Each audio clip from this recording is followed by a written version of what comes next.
Very good morning to all of you, respected teachers and all the attendees. Today we will having an eminent speaker among with us, Vishwarup Bishash.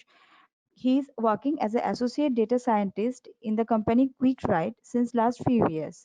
And today he will be delivering a talk on the topic of data science, machine learning and career transition. Now over to you, Vishwarup. Yes, ma'am. Thank you so much for the introduction. Good morning, ladies and gentlemen, and respected professor. I hope you're all doing well. Welcome to this webinar on data science, machine learning, and career transition. I am Vishwarup, and I'm a junior data scientist at QuickWrite, and I'll be the presenter for today's webinar. At the end of this session, one should be able to understand what is data science and various machine learning techniques that are there, and also how to switch to data science career. I'll keep the discussion short and sweet, and I will try to explain the technical side of things as easy as possible. During the discussion, I request you all to keep yourself muted. If you happen to have any questions, please note it down, and I'll take those questions at the end of the discussion. Without any further ado, let's get started. So, how data science came into existence? The term data science was invented few years back when large corporations started using data and applying machine learning algorithms to boost business and take better decisions. Earlier during the 90s, data science was known as statistical learning and sometimes advanced computation. During those times, only scientists, mathematicians, economists, statisticians, physicists used to develop these algorithms that we use today. But at that time, due to less data, the algorithm didn't used to perform well, and hence this field didn't get much popularity. Now, with the advent of powerful hardware like tensor processing units, graphical processing units, and also due to data explosion, which produced a humongous amount of data, this machine learning algorithm started to perform well, and hence the term data science came into existence. Let me give you an example how company can use this data. In the past 2 years, we have produced 90% of the data that we have right now. Right now, we are producing data at the rate of 1.7 megabytes per second. With each click on any website or using mobile phones and tapping or browsing apps, we are actually producing data. CleverTap is one of such software that records user activities on an app. The data captured is used for behavioral analysis. Tech giants like Facebook, Amazon, LinkedIn, Netflix, etc. use this data in order to take better decisions and boost revenue. Now let's imagine you want to order a pizza. You have three apps on your phone: Domino's, Zomato, and Swiggy.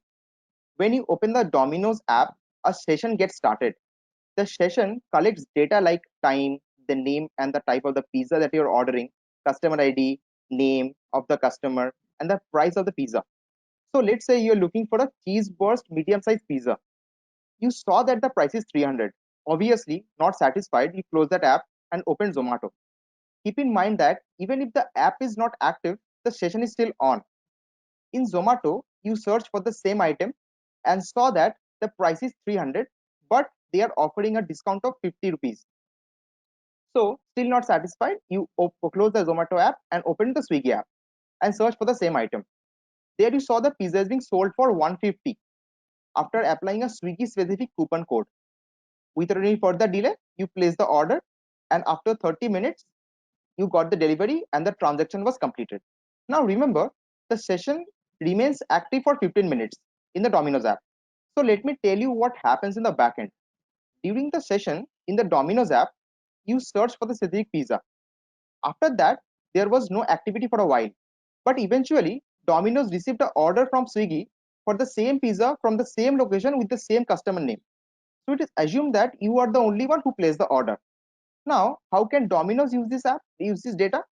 So next time when you are browsing for a pizza, they will say, "Hey, I am selling this pizza for 250, but along with that, I'll be giving a diet coke, a garlic bread, and this is an app specific offer.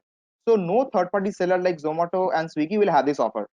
So this is how app like companies like Domino's, Swiggy, uh, you know, this is how they retain and motivate customers to use their app, right? So let me give you another example. So let's imagine you are a mobile reseller. Now, when a customer visits your shop, you collect data like the gender, age, make, and the model of the phone that you're looking for, and the budget range. Now, after 6 months, during a finance audit, you saw that on some months the profit was really good and you were getting 1,000 customer daily on average. But even with such great footfall, you weren't able to get good profit on other months. So you hire a data analyst and you ask that person, hey, can you look into this data I collected and let me know how can I increase my sales? The data analyst, after spending some time with the data, came up with a report.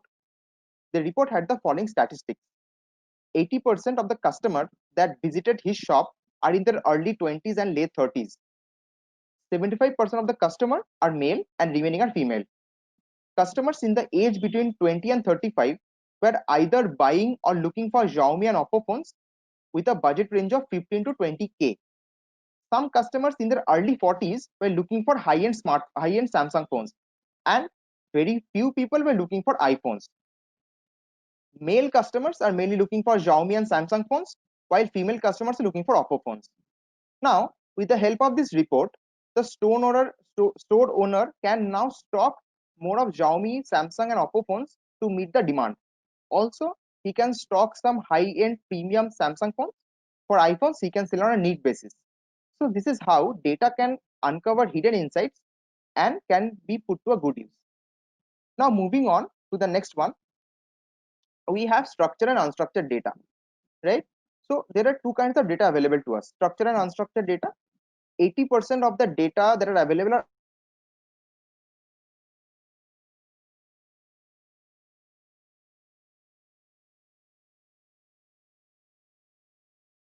As you can see from here, as you can see, there are rows and columns, and it follows a specific pattern. Now, unstructured data, on the other hand, doesn't follow a general pattern. Data like geospatial data, satellite image data, audio data, video data, and so on and so forth. So, to make use of this structured and unstructured data, they have to be pre-processed in their own way in order to make them usable. Now, moving on. Now, the main part of the webinar, that is what is machine learning, deep learning, artificial intelligence, and the definition. I will try to Abhishek, explain. sorry to interrupt you. Yeah. Can you put your presentation in the presentation mode? Actually, that will be more visible. Okay, ma'am. Just give me a moment. I'll try to do that.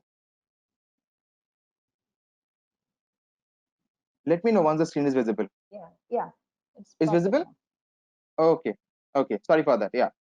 Continuing to that.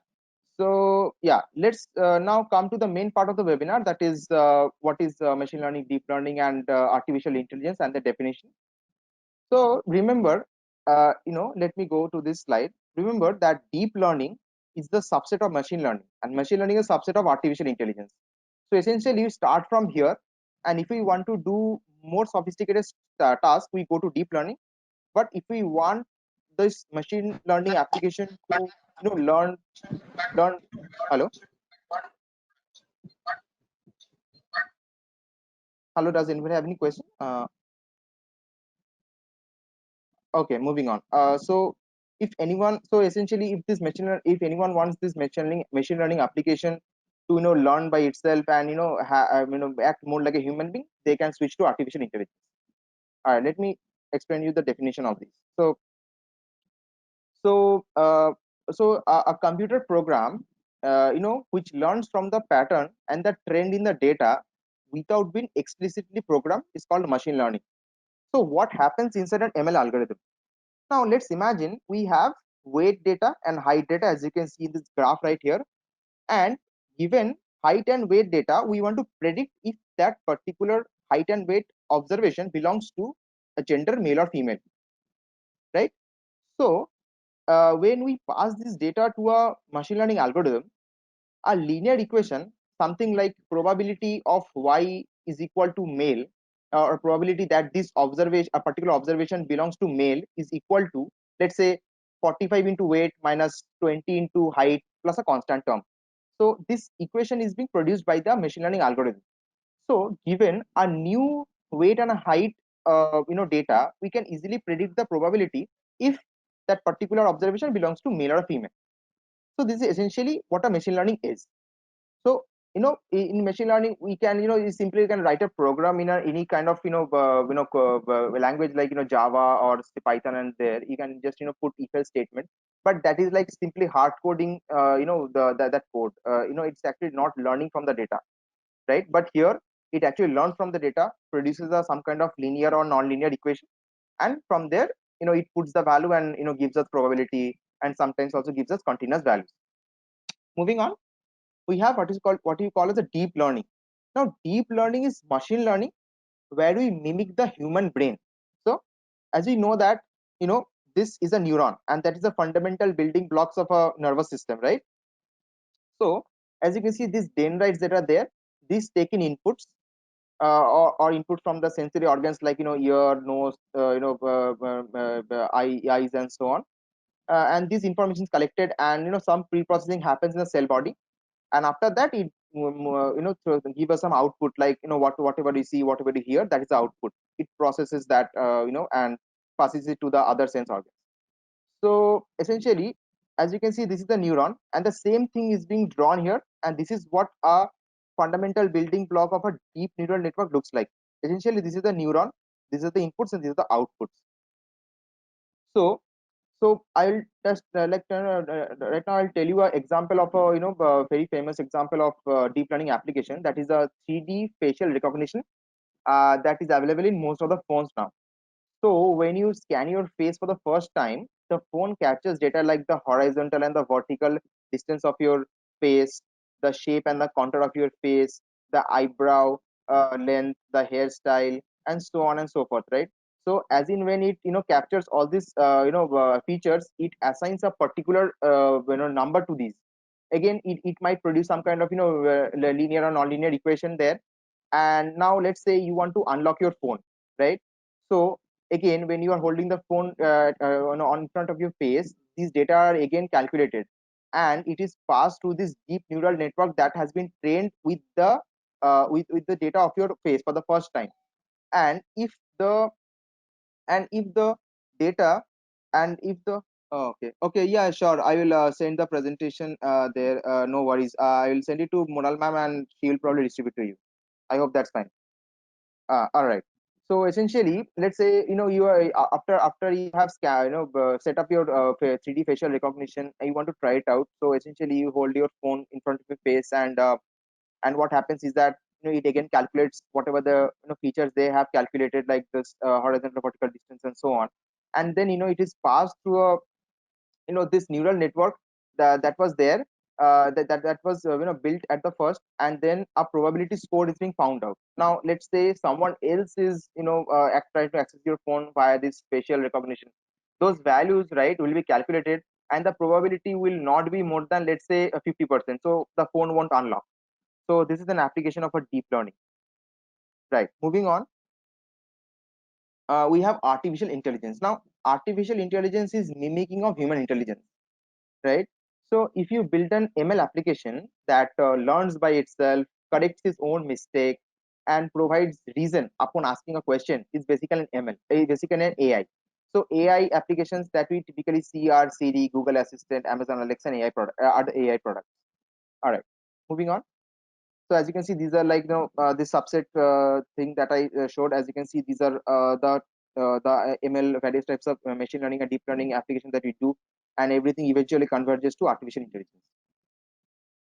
These are the difference that I just explained. Okay, now moving on to pretty advanced stuff, I would say. So these are like the types of ML machine learning we have. So there are three types: uh, supervised learning, unsupervised learning, and semi-supervised learning.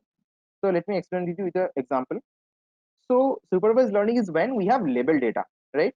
So let's go back to our example where we have the height and the weight data, and also that gender data also, right? So let's imagine we have three columns: height, weight, and gender, right?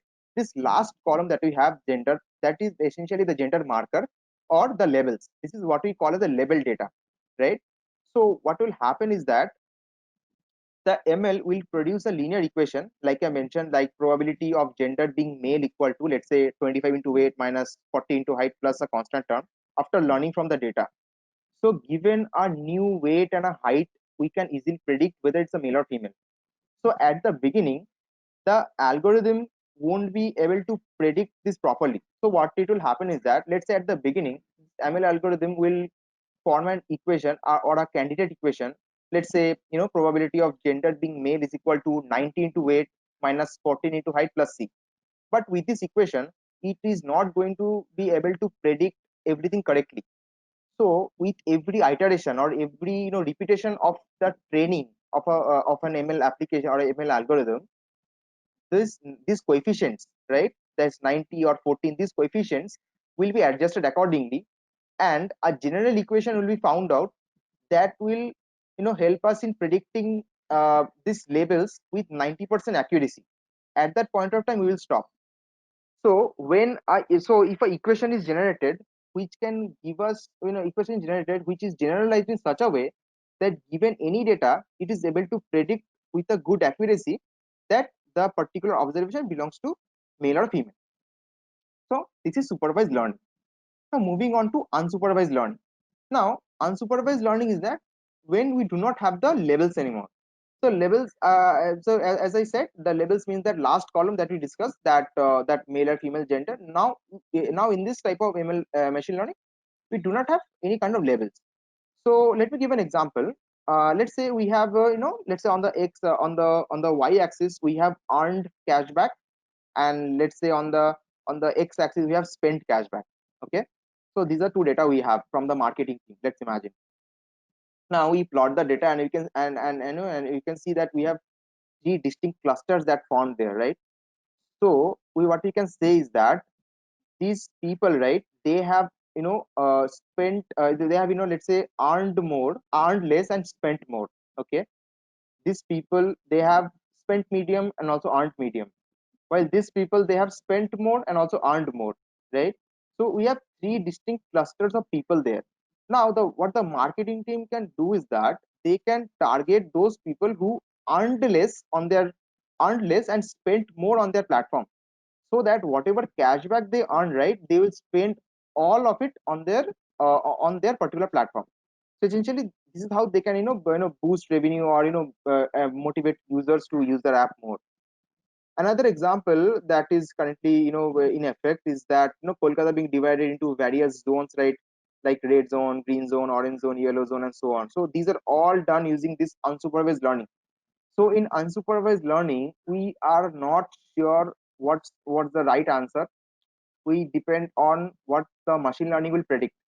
So if the machine learning says that, hey, this is the red zone, this is the blue zone, this is the green zone, then we won't believe that. But after certain kind of random sampling, or more of or when we have enough data to support this evidence, we will mark those zones as red, green, and blue, red, green, and yeah, red, green, and yellow.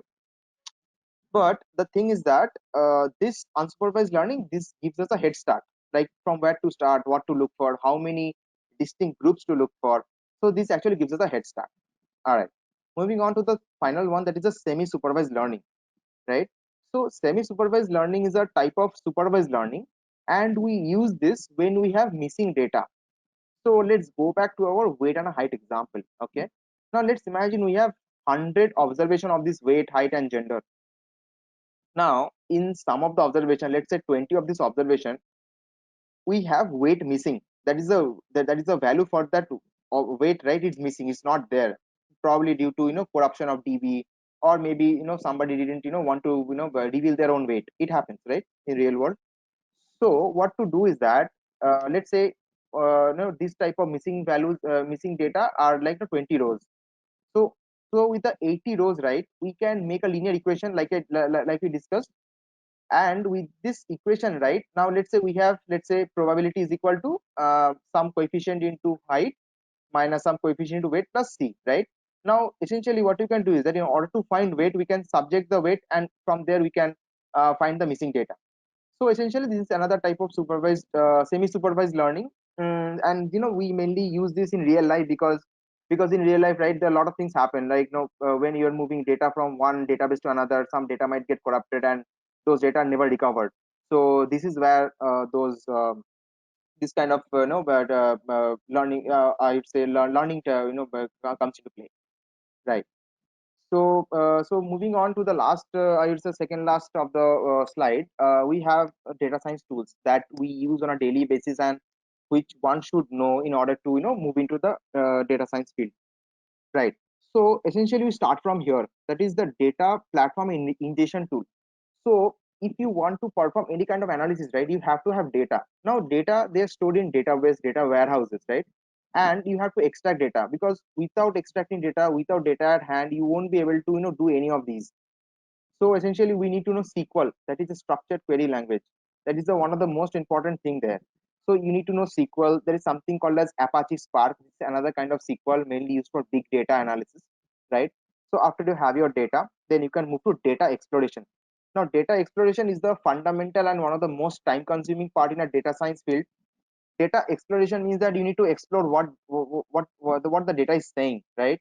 So you need to explore each of the columns, each of the rows, what they're saying, what is the average value, what is the mean, median, mode, what are the various what are the various features that are there. You can slice the data, dice the data. You just need to torture the data, as long as it doesn't throw out any kind of inference from there. For that, we need to know Excel, right? And Excel is one of the most I say underrated thing, right?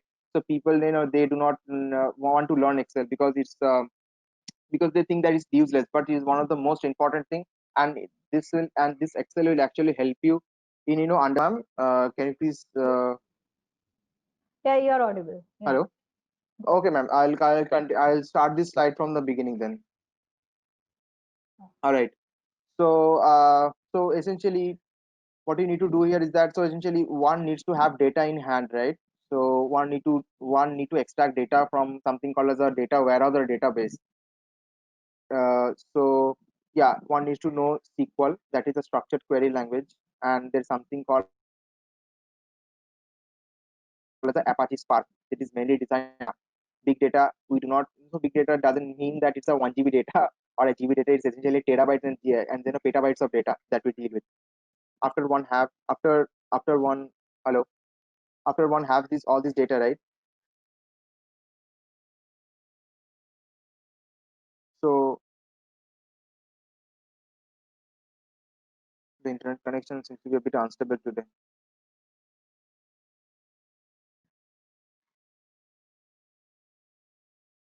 All right.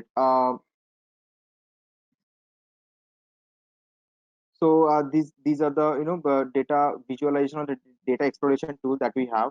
Like I said, discussed, right? This is, Microsoft Excel is one of the most important thing that one should have knowledge about. Basic Excel is, everyone should know, but then one should be a power user of Excel, right? So yeah, after that, if one wants to perform any kind of ML application, then one should know this Python, Julia, C Sharp, Java, etc. Right?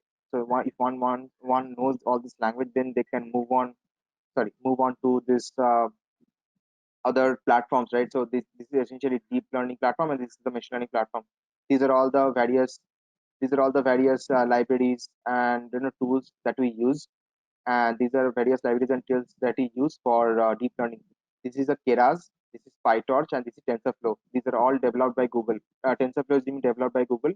Keras was a separate library, but now it's a part of this TensorFlow, right? All right. So let's say you have built a very good performing ML product, right? And you want to productionize it. You want to upscale it, and to do that, right, you would be have to code in Visual Studio or Jupyter Notebook, so that you can upscale these products, right? So essentially, you get three choices. One is Mac, Windows, and Linux. So Windows is one of the preferred one, but then if you're a power user, you should be using Linux, right? Now moving on to the last one, that is tips for career transition. So essentially, I would say that if you want to switch careers to data science, you should at least get a data science certification that will help you get started, right? Because data science is a huge field and it is very easy to get lost. With data science certification, you would be having a guide and a mentor who would be helping you in navigating through the do's and don'ts of data science. So after you have, as in when you're doing certification, you should be, having good knowledge of statistics. I would say not advanced statistics, but at least, intermediate to basics. You should be profound with linear algebra. Not that you have to solve, by hand matrix multiplication or something like that. No, but then you have to know this, how matrix multiplication happens or something like that. Because essentially at the end of the day, we will be doing this matrix multiplication in this algorithm itself. After you're done with this two, then you should know either Java or C++ or Python. Python being the preferred one, because of all this coding that we'll be doing, it will be essentially in Python. Now one needs to be an advanced Excel user. Now by advanced Excel, I mean that you should be a power user, right? You should be able to not only create pivot tables, or not only be able to create macros, but you should be able to handle huge amount of data. Not only that, but then actually create good reports, automated reports, I would say. And some VBA or Visual Basic for application scripts. You should have knowledge about that, because some company they do require this advanced Excel as a requirement, as a important requirement. Another important requirement will be a structured query language. Now SQL, it's I won't say it's an easy one, but then one needs to practice and implement in order to master SQL. And without knowledge of SQL, no company is willing to hire. This is one of the most important and highest paying job. It was there, but right now, as you can see, that SQL developers, their job are simply going away, right? So after you have learned all this, then you should apply for a a internship. This internship, they range from a period of 3 months to 6 months to 1 year, and there is a high likelihood that if you perform well in this internship, they will take you for a full time opportunity. Now in order to show off that whatever you have learned, right, there are platforms like Kaggle, where they send machine learning after problems with data. Now they have a given time frame, and various people, various data science practitioners, they compete there with accuracy and scores. So essentially, you would be able to apply all the knowledge that you have gained, and you would be able to compete there. And whatever projects you do there, you can you can write that on your resume itself, and that will be a good highlighting point during your career selection, or I would say resume selection, right? So another two important thing would be a GitHub profile and LinkedIn profile. Now GitHub profile is where you keep all these projects that you have done there. This is essentially just to show off what you have done to the recruiter. Now, LinkedIn profile is essentially a Facebook profile, but essentially we use this for a professional purpose only, where we look for jobs or we post some professional stuff there, right? So essentially, these are some of the tips for career transition. Now, I would like to show you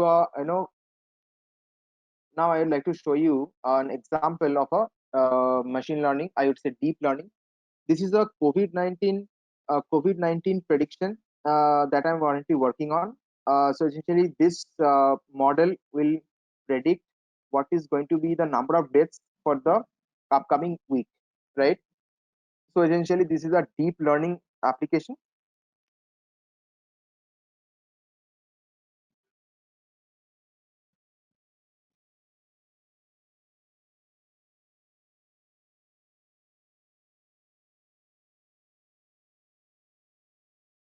Hello, ma'am. Can you see the screen, and am I Yeah, audible? yeah, yeah, yeah. Okay, ma'am. So I'll continue. So essentially, this is a personal project that I'm working on. It is a I built a model. There is a deep learning model. It's a pretty basic one, nothing advanced here. So essentially, I am trying to predict or trying to forecast the number of deaths for the next week. All right. So this data that I've taken is from the WHO data. All right. So I've specifically taken the data for India. I don't want to predict for the other countries right now. So let me go here. This is the just a moment. Yes. So this is the current trend that is happening. As you can see, this is the WHO coronavirus disease dashboard. Right now we are at around 175 deaths, right? So yeah, this is the trend that we are following. So essentially, this is what the model looks like, and I am using something called as a long short term memory. So essentially, this model, right, it has a it can remember and it can forget whatever it has learned based upon its need.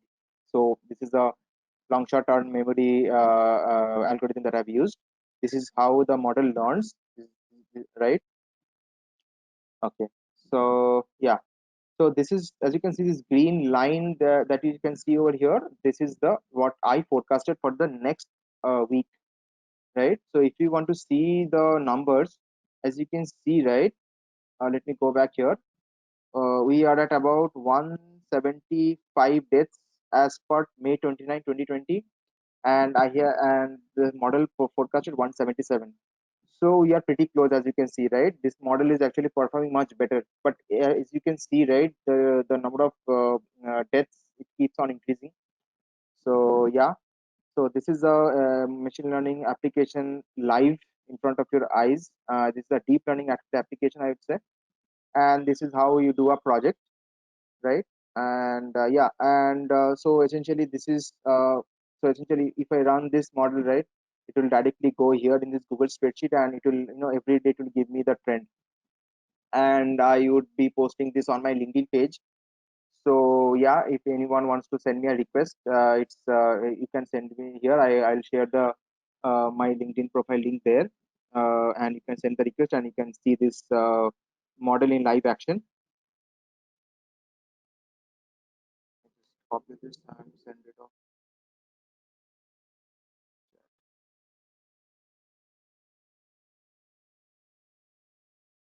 Right. So yeah. So yeah, this was it from my side. Now I will be taking any questions if anyone might have.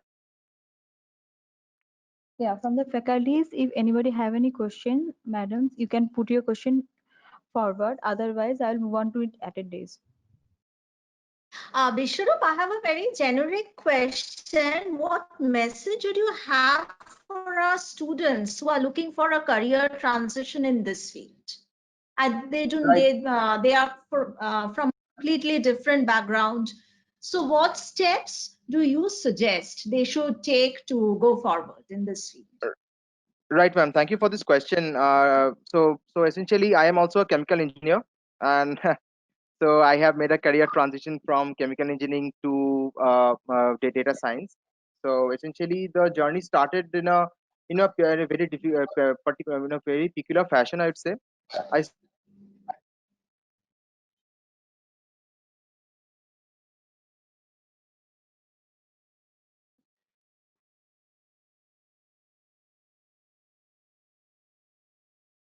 Hello, Hello, Vishwarup. Vishwarup? I think he got disconnected.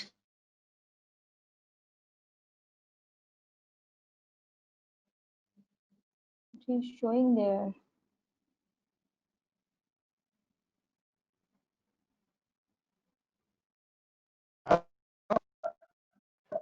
Hello. hello, ma'am. Am I audible? Yeah. Yeah, Now you you're are audible. audible. Yeah. Yeah, yeah. So I'm really sorry about this internet connection. There's nothing much I can do. So yeah, continuing to that.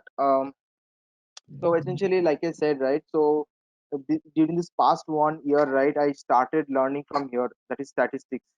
Then I moved to a linear algebra proficient, and then moved to Python and so on. So essentially, like I said, one needs to have at least a data science certification, and they can do this data science certification from anywhere they want. They can enroll themselves on Edureka, or Udemy courses they can do. They can also go from Coursera as well. So essentially, if one wants to migrate from chemical engineering field to a data science field, one should have at least a certification to get started. And after a certification, they should look for a internship opportunity, because data science is a field that that does not take any fresher, right? So I'll tell you my story. After Amazon, I started for 1 year, almost 1 year, and I started applying for all these internships, right? So essentially, the company that I currently work for, QuickRide, it's the mobility as a service company. It's a carpooling company.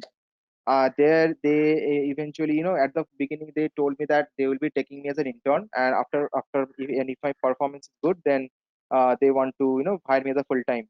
But after I gave the interview, they were kind of impressed of the knowledge that I have, and also the projects that I've did, personal projects, obviously. So they hired me for full time. So essentially, a luck factor is also there. But apart from all this, one needs to have complete knowledge of what they write in the resume, right? You can write any Right. advanced technology you want, and the recruiter will grill you. So essentially, yeah, data science certification is a must, and apart from that, self study of all these topics. So I'll be sharing Yes, and this. aptitude for maths, I think, because it's all Eh, statistics. Yes, ma'am. Yes, ma'am. Yes, ma'am. Maths is everything that is there. So yes, linear algebra, like I mentioned, one hand is to have complete in-depth, not in-depth knowledge, but at least basics to intermediate to get started. Thank you so much, Vishnu. Thank you, ma'am. Any other questions? I think someone from the attendees called Onusri Manna, she's having some question. Onusri, you can unmute yourself and ask your question.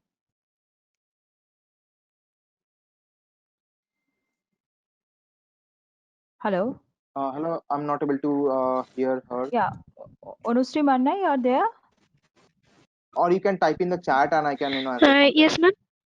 Yes, you can put forward your question if you have any.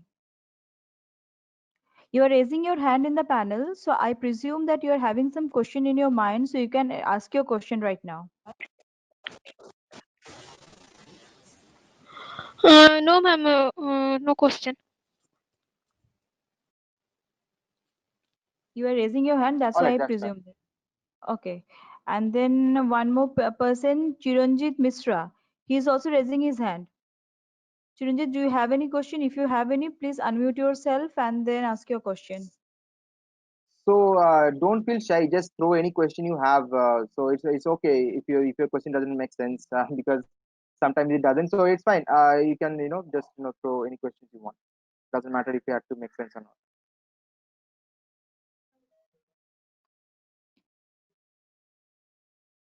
But that's okay. I'll drop my email here as well. So if anybody has any questions later in their mind, they can simply drop their questions there, and I'll get back to them in a day or two. Okay, so when Can I anybody ask have one any? question? Yeah, sure. Please go ahead. First of all, Vishnu, it was a awesome presentation. Lot of informations were there, and I Thank you, have Ayan. actually two questions. Yeah, sure. Go ahead. First one is when you are developing a model, Mm-hmm. Hello. how you avoid Hello, Ayan. You are breaking off. Uh, I'm not sure if that the problem is from my end, but you're breaking off and you're not audible at this point of time. And your voice is Hello. breaking actually. Ayan, you can type your question there if that's not an issue.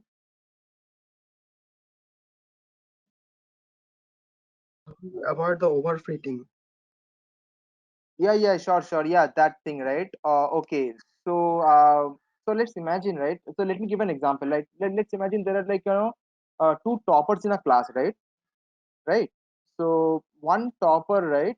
That person or that student, he has a great remembering ability. He can remember anything that he reads, right? And then there is another one who understands everything and then implements, right? So essentially, if I give a question to them which is known, right, which is there in the book, that both of them would be able to answer, right? But if I give this to student a question that is not known, where you have to apply the things that you have learned, at that point of time, the student, right, who understands and implement will be able to understand correctly with, let's say, 90% accuracy. But the student who mugs up everything won't be able to, right? So essentially, in order to avoid overfitting, right, we need to do some kind of regularization, or I would say penalization technique.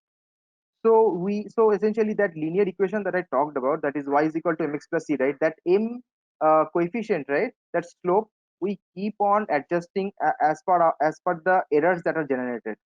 So yeah, and also we keep something called as a penalization term that actually regulates how much penalty that particular coefficient should have. So yeah, this is how we prevent overfitting. There are other techniques like batch normalization and all that. That is that we so let's say we are dealing with weight and height data. the weight data is in kgs and the height data is in, let's say, feet. Those are in different units, right? So you need to normalize those units. So essentially we do some kind of standard normalization, that is taking that particular observation, subtracting it from the mean and dividing it by the standard deviation. So yeah, we do this kind of stuff in order to prevent overfitting and better model convergence.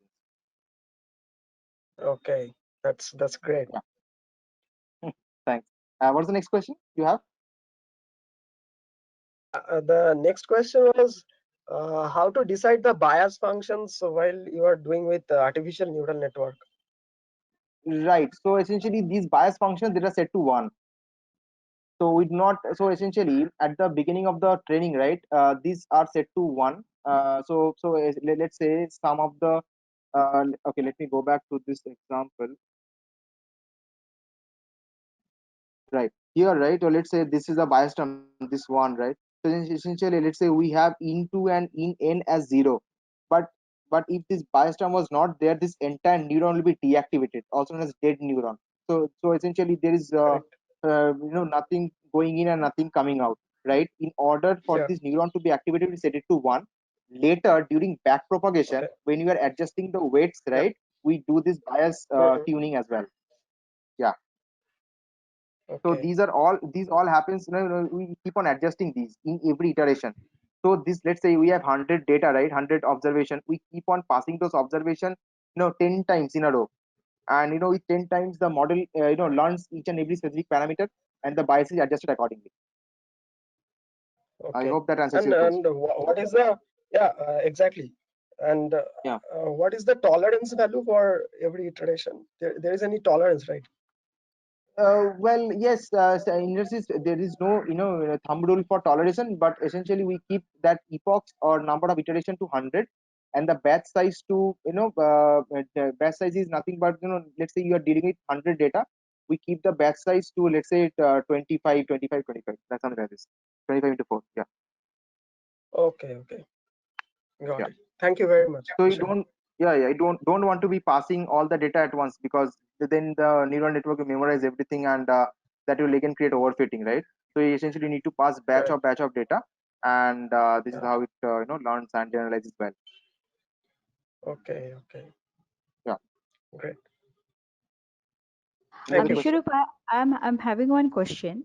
Since you're Yeah, talking yes, about ma'am. the bias function, since you're talking Right, about ma'am. the bias function, I think deciding upon the number of the neurons in the hidden layer is the most critical job, and that partly depends on the bias function. How do you adjust it in the particularly in the backpropagation thing? So, which kind of transfer function comparatively gives you the most better result? Tan sigmoid or something like that, or linear Uh, function or so, something ma'am, like that. So, ma'am, essentially, tan H or hyperbolic tan or sigmoid, right? These are essentially, we keep this at the last layer, because sigmoid Okay. layer. So essentially, sigmoid the range from 0 to 1, right? And we want Yeah. probability value. If we want probability value, keep at the last. But at the internal layers, right, the hidden layers, we generally keep ReLU, that is rectified linear unit, or leaky ReLU. Okay. So essentially, leaky ReLU, the function is something like this, that is max of 0 comma z, where z is the input. So yeah, this is what we Okay. keep. And Yeah, and as you discussed, right, as you said, right, the number of neurons or number of neurons that you want to keep is crucial. Yes, it actually is, but then that is again an iterative task. So let's right. imagine we are training with 100 data points, and we see that and there is something called the validation curve. In validation Yes. curve, we can see, right, let's say at what if the model is actually wants more data or not. So it's a, let's say, if the Actually, you graph have is to continuous. So divide your data in a proportion. I think it's 3:1:1 or 3:2:2 likewise. I mean, test then uh, perform and validation. You have to divide your data like that. Is right, it ma'am, so? that is correct. That is correct. But then let's imagine. So essentially, we keep our validation set separately. So let's say Okay. you are dealing with, let's say, 10 lakh observation, right? We actually want let's say 70% of that in training, and remaining whatever data is there, we want to keep partially for that validation, partially for test. Okay. So there is essentially no hard and fast rule that we follow in industry, but essentially we follow something called as a 70-30 split. Okay, so most of the data you kept for training purpose, and then the last stage is validation, right? So Training, training, test, and validation, testing. validation. Testing. No, Okay. training, validation, and test. Testing. Okay, okay, okay. Yes, ma'am. And which method actually gives you the most perfect result? Ma'am, there is nothing called as perfect there, but then like I said, this is an iterative task, right? So let's imagine you Yeah. create a function that will take on all the possible activation functions, right? Yeah. That should be there. So let's say you pass tanh once and see the accuracy. You pass relu once, you see the accuracy. You pass Licky relu, see the accuracy. You pass elu and see the accuracy, right? And as in Okay. when you see that, hey, at the testing phase, I'm getting pretty good accuracy with a relu, then obviously you should go for relu, right? And after you go for relu, then you have to fine tune your model. You have to do some kind of hyperparameter tuning there, because Okay. relu has their own hyperparameters. Licky relu has their own hyperparameters. You have to hyperparameter tune them, and then from there you can achieve pretty good result. But you know, the most fundamental thing is that if you're using a deep learning, one should have good amount of data. Otherwise, deep neural network, there is no sense of applying that. Yeah, actually, in most of our cases in the ALN, where we apply in the field of chemical engineering, most of the Mm-hmm. cases we actually use train-LM transfer function. And with the train-LM, in the last layer, in the output layer, we actually use the linear transfer function. And in the middle layer, we use transig. Likewise, we model the data. This is the most common practice, but other practices are also there apart from that. And that's why I have Right, asked. But yeah. right, ma'am. So these are like depend upon use case to use case, right? Yeah. But that's Yes, completely depends upon the value of the bias in it, and it's I think it's a completely iterative job. How do you decide yes, the ma'am. It's number of completely neurons iterative and the job. bias? Yeah. Yes, ma'am. Yes, ma'am. So essentially So that we do not initially you we need to put some initial value of the biases. I think initially you have to No, initialize no, ma'am. something like No. We do not put any kind of values. The neuron decides also. Essentially, it starts with a one, and then it okay, yeah, starts with a positive value essentially, so that okay, so that we do not have a dead neuron there. okay. Thank you, Vishnu. That perfectly answers my question. Now, Prashanto Dash from the attendees, he is actually raising some question. I think he's trying to raise some questions. So, Prashanto, do you have some question in your mind? So you can ask him by unmuting yourself. Hello, sir. Hello. Please tell me. Sir. My question is, what is the basic difference between semi-supervised learning and reinforcement learning? Well, in a semi-supervised learning, right? So essentially, the concept are more or less same. So let's say you built a chatbot, right? For example, let's say Alexa kind of thing, right? And you take whatever learning you have there and put it in a different project which does the similar stuff. That is reinforced. That is, I would say, some kind of semi-supervised learning, right? But in reinforcement learning, you're actually putting in. There's something called as what you call. I forgot the term. Something called as a penalty and something called as rewards. So yeah, in reinforcement learning, we do kind of that. So the main difference would be that in semi-supervised learning, you already learn something, and you use that particular learning in order to answer other questions, right? But in reinforcement learning, Okay. yeah. So Sir, are any you familiar example? with all this stuff? So my question is, are you familiar with all this stuff? Hello. So my question is that, are you familiar with all this stuff, reinforcement learning and all? Sir, I am just asking you any example of reinforcement Right. learning. Right. So reinforcement learning, right? So essentially, there's something called the tic-tac-toe game, right? Where you model a program that plays a tic-tac-toe game, and it eventually perfects itself. So yeah, that might be an example. For real life example, I'm not sure. I'm not really aware. I haven't worked with reinforcement learning, so yeah, I won't be able to answer that question. Okay, sir. Thank you. Yeah. Anybody is having any more question, they can put it forward. Anybody from the attendees?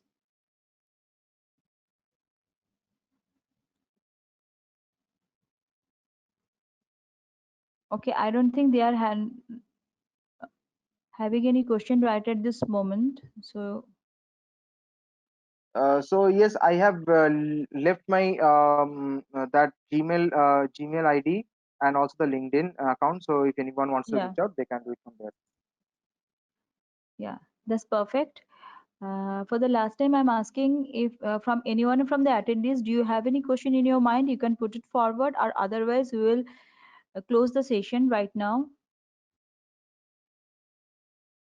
Okay, I don't think they don't have any question in their mind. So if you feel like, you can ask the person right now, or else the Vishwarup is actually putting his mail ID, so you can ask it later also. So thank you, Yes, Vishwarup, yes, for yes. the nice presentation, and we Thank you, hope ma'am, for we the will. opportunity. Thank you very much. And since being an alumni of this college, I'm very, very thankful to you to enlighten us with the field of data science and machine learning. And thank you all the attendees and all the staff members who have joined to make this event a grand success. Thank you. Thank you so much for your time. Bye. Thank you. Thank you, sir.